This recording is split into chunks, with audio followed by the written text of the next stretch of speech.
Talk about the games happened on Wednesday, March 13th.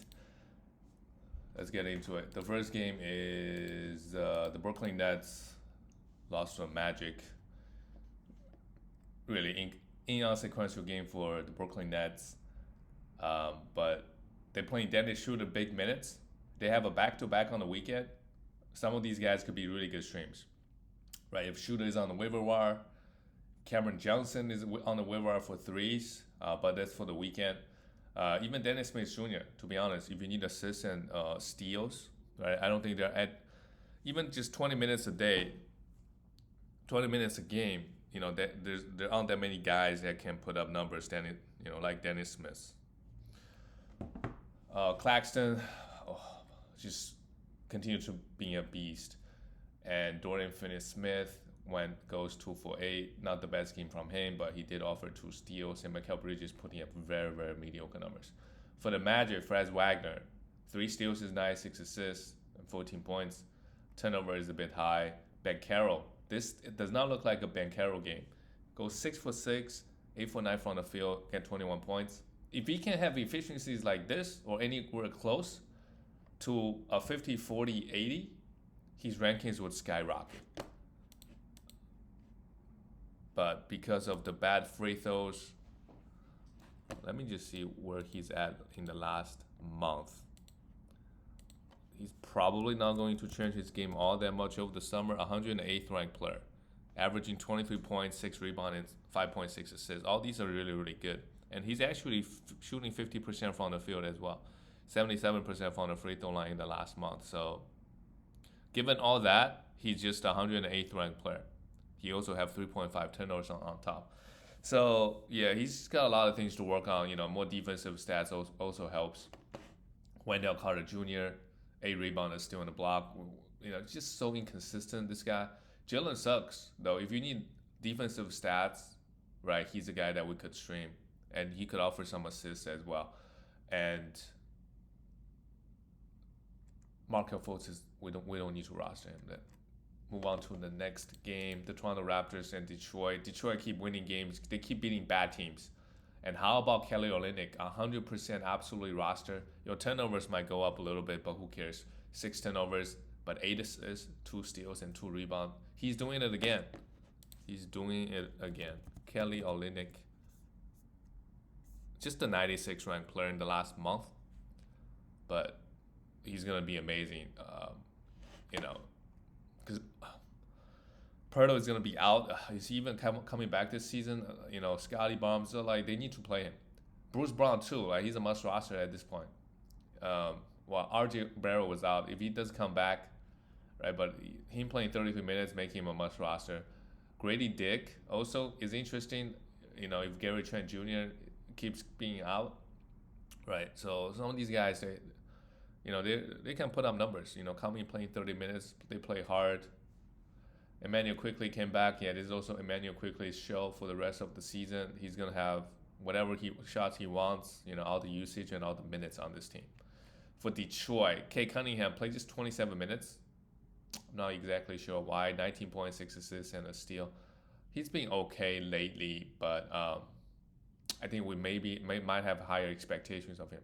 He mostly met where his AD, in terms of counting numbers for sure, but it's really the efficiencies he needs to improve on. Jaden Ivey, huge minutes, and had 7 assists, 2 steals, and a block. If you need counting numbers, he's the guy. Jalen Duren, amazing game, but he only played 28 minutes. 23 rebounds, 9 offensive rebounds, 8 for 9 with 5 assists. And with Ausar Thompson out, Simone is a guy that we could stream for points and threes. That's pretty much it. Ausar Thompson probably going to be back next game, so not really fantasy relevant, but they got a back-to-back. Simone could be interesting. Really the only guy that's relevant on this team. Isaiah Stewart, if you need rebounds, that's really it. Rebounds, but he only had 2 here because Jalen Duren took all the rebounds. He got 3 blocks, but that's not really going to happen all that often. But for this Detroit team, Ausar Thompson, if he's out on the waiver wire, I would absolutely pick him up for defensive purposes, for defense and rebounds. Moving on to the next one, the Denver Nuggets beat the Heat. Yeah, Denver they regained the number 1 seed. This is actually big for them. And Michael Porter Jr. goes for 25 points. This is such an easy game for Jokic. He played 37 minutes but didn't really do anything. 6 assists. From the counting number-wise, he's still a plus 10. So did a lot of things on the court, but it didn't show up on the stat sheet. Aaron Gordon, 16 points. Pretty balanced. Jamal Murray had 14. So I think, Miami Heat's defense just, Jokic only took 8 shots. So they just kind of like let other guys beat them. And Michael Porter Jr. had a great game. And some of the guys off the bench shot the ball really well. As a team, they shot 49%, which is pretty good. For the Miami Heat, yeah, I mean, they I don't think they can compete with top teams. Not at the moment. In the playoff, they might turn it on. If the Celtics end up playing the Heat in the first round, that will be, things will be very interesting. Because playoffs, they play different. Jimmy will be different. 15 points in a block, nothing else. Bam had 13 points, is still in a block. Duncan Robinson hit just 1-3, and Terry Rozier, very, very mediocre numbers, Terry Rozier, since he got traded. I don't even think he's a must roster. In the playoffs, for sure, he's not. You need some big man stats, get rid of him. It's all about, surviving this round. Otherwise, Terry Rozier is not going to win you the league by himself. You need the rest of the team. Okay, moving on to the next one. This game went to overtime. The Bulls, wow, they keep winning actually. Quietly, the Bulls. 9th seed, okay. They're not going to make a push for the 8th seed. So they're just stuck there. They're going to be the 9th or 10th seed. But overtime, DeMar DeRozan absolutely goes off, 46 points. He still got it. He could put up numbers. Amazing. And consider he's doing this at the end of this season like this. This is pretty good. Caruso also had a great game offensively. Hit 5 threes, 23 points, 7 rebounds, 7 assists, but just 1 steal. Vucevic. Speaking of Vucevic, in the last month, with Zach living out, just 113 by play. Okay, so that's a little bit disappointing. Not shooting the ball well, shooting just 29% from 3, 47% total. And not really getting any defensive stats, but the counting numbers still looked fine.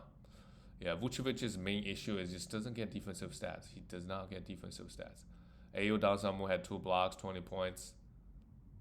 That's pretty good. Kobe White goes 6 for 17, but it's all about the points. Added 2 steals and blocks, so those are good. And I think he got hurt toward the end of the game. So let's see what happens. If he ends up missing time,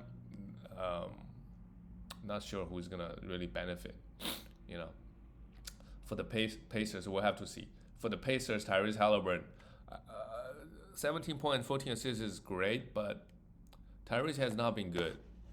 For a guy that's getting drafted in the 5th, 6th pick, 7th pick, whatever, he is last month 34th ranked player. Still giving you 10 assists, 1.2 steals, but maybe just because he's hurt, not 100%. He's just trying to play through it, get the bag.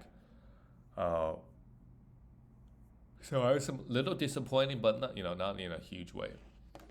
Andrew Nembhard, 8 points. Yeah, I think when Tyrese Halliburton is healthy, I don't think there's a reason we have to have him. Miles Turner had 27 points, 5 threes. Offensively this year, Miles Turner has been really good. I think it's just the block department.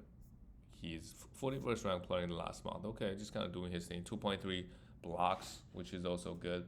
Siakam, big game here, 17 points, 9 rebounds with 2 steals and 2 blocks. And, guys off the bench, TJ McConnell, just, if you assist steals, sure, stream him. If you need that, they got a back-to-back.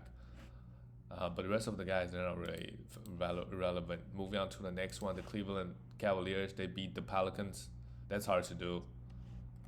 But finally, they got Donovan Mitchell back, on some minutes restriction, 14 points, 4 rebounds, 5 assists. This is great timing. Hopefully, Mitchell can carry your team too.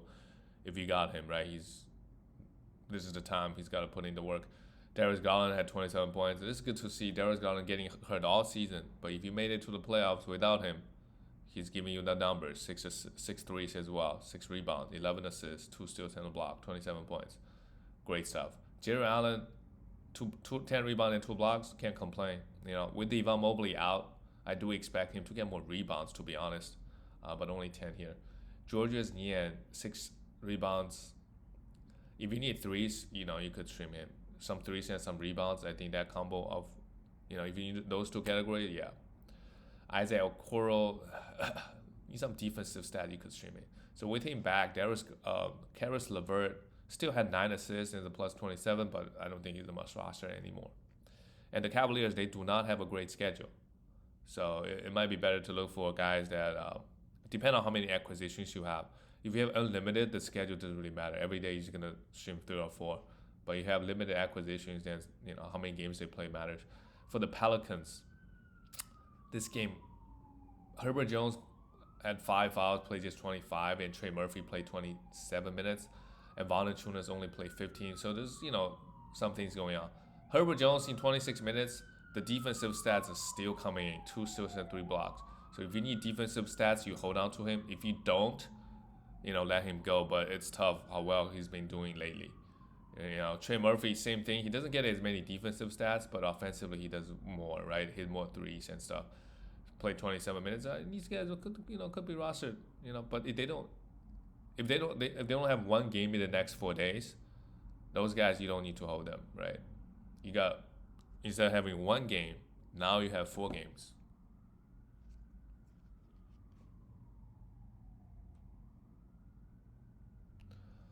Zion Williamson had 33 points, 9 rebounds, and a steal.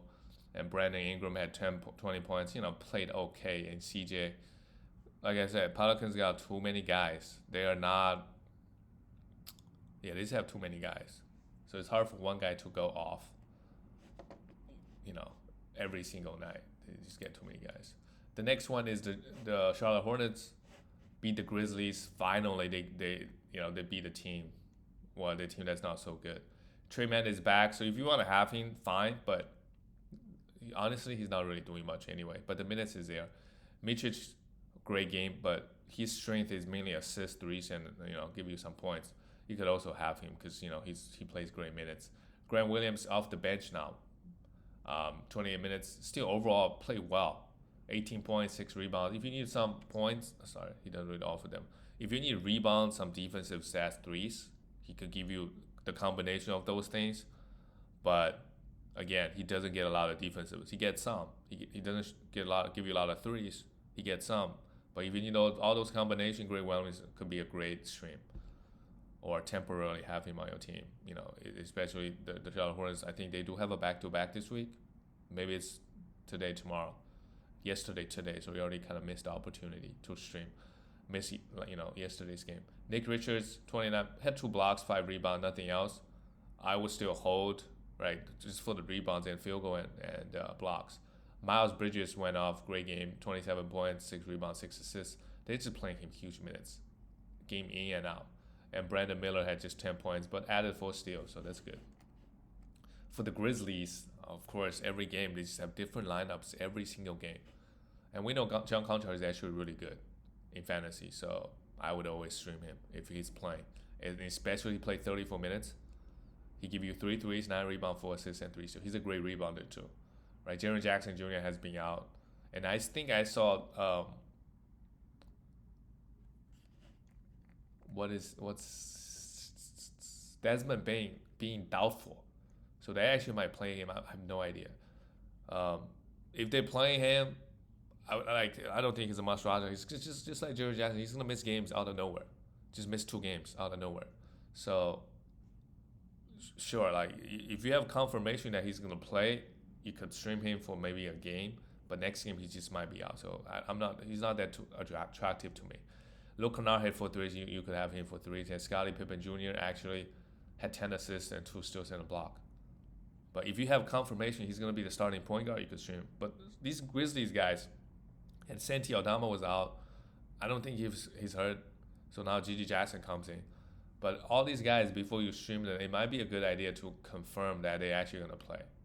They have a lot of good fantasy players on this team. You just need to confirm who is starting. Once you know who is starting, you could go ahead and stream. So otherwise, it's just always a risk. The next one is the Warriors. They still don't have Steph Curry, losing to the Mavericks. Chris Paul 9 points, 4 assists for. It's okay. They also don't have Draymond Green, so they kind of just punted this game away. They started Clay horrible game again, 3 for 13. Nobody played well, and Trey Jackson Davis. If he's gonna start next game, if Green is out again, then you could stream him for rebounds. All those center stats. Kuminga carried with everybody out, 27 points, just not enough. But he mainly give you points and great efficiency. Like the peripheral stats, he doesn't really give you all that much. And Andrew Wiggins had 17 points. Just kind of just hanging around, not doing much. For the Mavericks, Luka, his worst game in a while. But they got the win, 21 points. I think the Warriors, they just kept throwing double team at him. Luka is more than happy to pass it off. So he's a plus 21, so it doesn't really matter. 9 assists, 1-3. Well, it matters for fantasy players, but in terms of winning games, it just didn't work this game. So Kyrie had a great game. 10 assists, 23 points, still on a block. That's amazing. Daniel Gafford goes 5 for 5 from the field, 2 steals and 7 blocks. He's still splitting minutes with Derek Lively. And I think Gafford is probably, Derek Lively also had a great game, 8 rebounds and 2 blocks. That also has something to do with just Warriors not being good, with this roster. So, but Daniel Gafford, somebody dropped him, you picked him up the last 3 games, he's been amazing. PJ Washington, 11 points, 2 steals and 3 blocks. They also brought in all those defensive stats. Sure, that's pretty good. Move on to the next one, the Lakers. Lost to the Kings. The Lakers keep losing to the Kings. LeBron, 18 points, 13 rebounds, 9 assists, and 2 steals. They play him 40 minutes. Not the best game from him was minus 10. Same thing with AD, minus 8. AD has been putting up amazing numbers all season, and he's been healthy. AD hasn't been talked about, I think. He's been really, really good this year, so props to him. And next year, he might disappoint. Austin Reeves, because, mainly just the number of games he played. AD barely missed any games this year. Austin Reeves hit 7 threes, amazing, and D'Lo just kind of came back to earth. Again, 6 assists, a steal and block. He's caught and cold. Next game he could do well. So don't drop him just off one bad performance. But in the playoffs you could, if you don't need guard stats, if you need rebounds and blocks and field goal and turnover, you need to win those. You don't need D'Lo. And D'Lo is not a great free throw shooter either. For the Kings, Sabonis, the guy just put up numbers: 17 points, 19 rebounds, 10 assists, 2 steals and block. He must do so well in points leagues. The counting numbers he get. De'Aaron Fox, 21 points, 7 assists, played okay, not the best game. And Malik Monk off the bench had 6 assists and 8 points. Keegan Murray, finally a big game, but he's probably dropped in a lot of the leagues. 19 points, 11 rebounds, and 2 steals. Harrison Barnes hit 23 points. Right, Keegan Murray and Harrison Barnes, if they have a back-to-back, sure, you could have these guys. Otherwise, I wouldn't really touch them, All right. Moving on to the last game of the night, the Atlanta Hawks and Portland Trailblazers, 102-106. This is a great win for the. But Clint Capella, 27 minutes, played good, 14 rebounds. If you don't need rebounds, you don't need Capella, right? No blocks here, had 2 steals. But I think Bruno Fernando is interesting. If you need some defensive stats, some rebounds, Bruno Fernando could be a good option. A steal and a block here, 7 rebounds. He's been playing backup center minutes, so if you want to have him, sure. And Bogdanovic is rough out here. 3 for 15. Offensively, it's rough, but 7, again, he give you 7 rebounds, 8 assists, which is amazing, 3 steals, amazing, a block. So he's obviously still a hold, but I think, with Trae Young out, you expect his usage to go up. I think it did somehow, but just in terms of number of points, it's not, and he's hurting you in the field goal department.